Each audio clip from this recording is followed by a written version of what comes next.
Hello दोस्तों, स्वागत है हमारे YouTube channel all in one में। आज जो सेशन स्टार्ट करने जा रहे हैं हमारे भारतीय राज्य व्यवस्था एनसीईआरटी सार संग्रह। भारत का संवैधानिक विकास।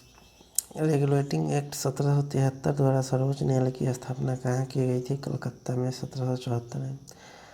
भारतीयों को भारत के प्रशासन में भाग लेने का अधिकार किस अधिनियम के द्वारा प्राप्त हुआ? चार्टर्ड एक्ट 1833 द्वारा।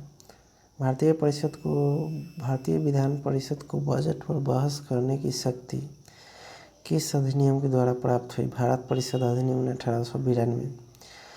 केंद्रीय विधानमंडल सर्वप्रथम किस अधिनियम द्वारा द्विसदनीय बनाया गया? 1919 के भारत शासन अधिनियम द्वारा। भारत के राष्ट्रपति को अध्यादेश निर्गत करने की शक्ति मूलतः किस अधिनियम से प्रेरित है? भारत शासन अधिनियम 1935। भारत के राष्ट्रपति को अध्यादेश निर्गत करने की शक्ति मूलतः किस अधिनियम से प्रेरित है? भारत शासन अधिनियम 1935। भारत का संवैधानिक विकास।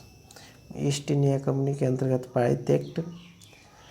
Regulating act 1773, Pitt's India act 1784, chartered act 1793, chartered act 1813, chartered act 1833, chartered act 1853। British crown के अंतर्गत जारी अधिनियम। भारत शासन अधिनियम 1858, भारत परिषद अधिनियम 1861, भारत परिषद अधिनियम 1892, भारत परिषद अधिनियम 1909, भारत शासन अधिनियम 1919, भारत शासन अधिनियम 1935।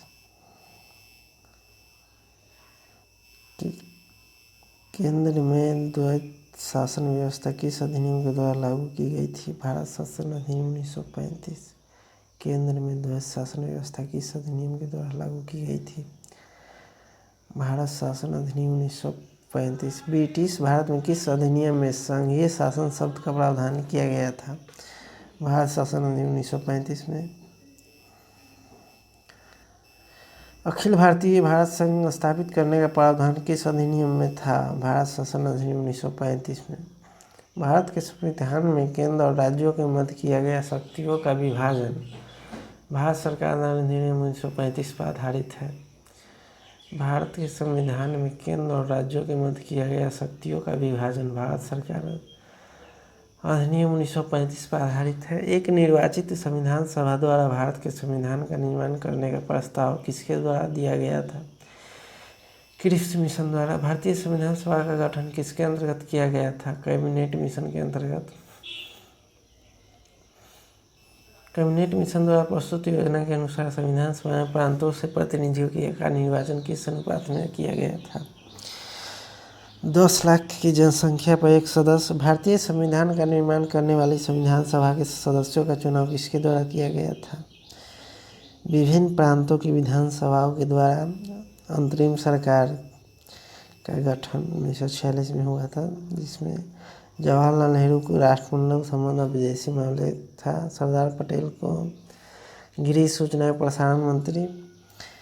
खाद्य एवं कृषि विभाग राजेंद्र प्रसाद। उद्योग एवं नागरिक आपूर्ति जॉन मथाई। श्रम मंत्री जगजीवन राम। रक्षा बलदेव सिंह। वित्त लियाकत अली। शिक्षा एवं कला श्री राजगोपालाचारी।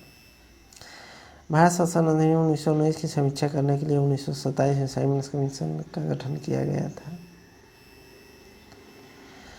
भारत की संविधान सभा की पहली बैठक कब हुई थी? 9 दिसंबर 1946 को। भारतीय संविधान सभा का प्रथम प्रारूप BN राव द्वारा तैयार किया गया था। संविधान सभा का अस्थायी अध्यक्ष डॉक्टर राजेंद्र प्रसाद थे। संविधान सभा में पंडित जवाहरलाल नेहरू द्वारा उद्देश्य प्रस्ताव को प्रस्तुत किया गया था 13 दिसंबर 1946 को। नेहरू द्वारा प्रस्तुत उद्देश्य प्रस्ताव संविधान सभा में कब स्वीकृत हुआ? 22 जनवरी 1947। भारतीय संविधान के निर्माण में काल में संविधान सभा के कुल कितने अधिवेशन हुए थे? 12 अधिवेशन। और कहीं कहीं 11 ही देता है। भारतीय संविधान के निर्माण में संविधान सभा को कितना समय लगा? 2 वर्ष 11 माह 18 दिन। भारतीय संविधान सभा के संवैधानिक सलाहकार कौन थे? BN राव। भारत के संविधान सभा ने वर्तमान में राष्ट्रीय ध्वज को कब अपनाया? 22 जुलाई 1947 को। संविधान सभा की प्रथम बैठक की अध्यक्षता डॉक्टर सच्चिदानंद सिन्हा ने की थी, जो अस्थायी अध्यक्ष थे। भारतीय संविधान कब स्वीकार किया गया? 26 नवंबर 1949। भारतीय संविधान पूर्णतः कब लागू हुआ था? 26 जनवरी 1950। संविधान सभा कॉन्स्टिट्यूशनल असेंबली 9 दिसंबर 1946 को संविधान सभा की प्रथम बैठक हुई, जिसमें सच्चिदानंद सिन्हा को अस्थायी अध्यक्ष तथा 11 दिसंबर 1946 को डॉक्टर राजेंद्र प्रसाद को अस्थायी अध्यक्ष चुना गया। संविधान निर्माण के प्रारंभ 13 दिसंबर 1946 को पंडित जवाहरलाल नेहरू द्वारा प्रस्तुत उद्देश्य प्रस्ताव से हुआ, जिसे 22 जनवरी 1947 को सर्वसम्मति से स्वीकार कर लिया गया। 26 नवंबर 1949 को भारतीय संविधान अंगीकृत किया गया, जबकि 26 जनवरी 1950 को इसे पूर्णतः लागू किया गया। 26 नवंबर 1949 को भारतीय संविधान किसके द्वारा अधिनियमित किया गया था? संविधान सभा द्वारा। जन गण मन को भारत के राष्ट्रीय गान के रूप में कब अपनाया गया था? 24 जनवरी 1950। भारत सरकार द्वारा अशोक स्तंभ को राष्ट्रीय चिन्ह के रूप में अंगीकृत किया गया था 26 जनवरी 1950। संविधान सभा की सलाहकार समिति के अध्यक्ष सरदार वल्लभ भाई पटेल थे। संविधान सभा की सलाहकार समिति के अध्यक्ष सरदार वल्लभ भाई पटेल थे। संविधान सभा की झंडा समिति के अध्यक्ष राजेंद्र प्रसाद। प्रमुख समितियां उनके अध्यक्ष संघ शक्ति समिति जवाहरलाल नेहरू,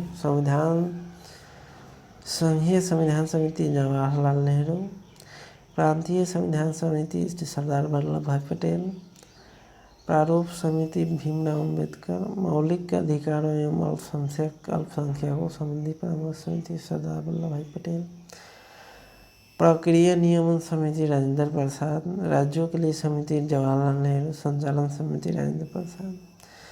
संविधान के कार्यों से संबंधित समिति के अध्यक्ष जीवी मावलंकर थे।